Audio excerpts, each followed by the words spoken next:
C'est Douglas Sirk, hein? Ouais. C'est Le Mirage de la vie? Ouais. La relation mère-fille. Pour la relation mère-fille, c'est intéressant, parce que je me disais récemment que ce que j'aimais chez, au-delà de la psychologie des personnages, etc., que ce que j'aimais chez Douglas Sirk, c'est l'absence totale de distance. C'est-à-dire que je me suis rendu compte, récemment, on peut dire il y a 2 ou 3 comédies qui en France ont eu un très grand succès critique, c'est Potiche ou SAS. Et je me suis dit, tiens, c'est marrant, ce sont quand même des films très distanciés, très ironiques, un petit peu au second degré.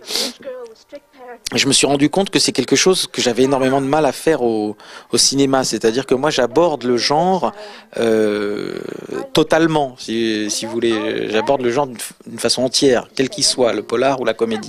Et l'innocence du récit et l'innocence des personnages. C'est-à-dire que mes personnages n'ont pas conscience qu'ils sont des personnages, ou ne sont pas une idée d'une époque, ou c'est pas distancié, si vous voulez. Et ce que j'aime énormément chez Sirk, c'est la complexité et le drame et ce qui peut se passer entre les personnages de profondément dramatique, souvent le passé qui revient, au fond la vie comme une espèce d'aventure, la vie comme une espèce d'aventure accidentée, douloureuse, avec des choses qui ressurgissent, un passé complexe, des gens qui doivent faire face à ça.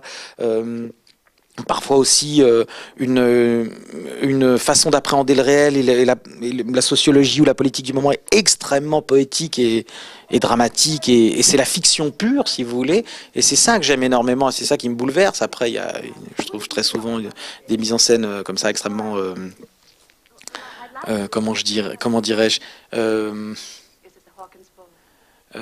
concerné, si vous voulez. Il y a une façon d'aborder ce qu'il fait, très concerné et jamais distancié. Et je me disais au fond, c'est ce que j'ai aimé dans le cinéma, et j'ai énormément de mal avec la distanciation, l'ironie. C'est pour ça que j'aime autant le cinéma d'une époque, c'est qu'il est encore dans l'innocence du récit, et parfois jamais dans la grandiloquence, mais dans une forme de lyrisme et d'émotion incroyable.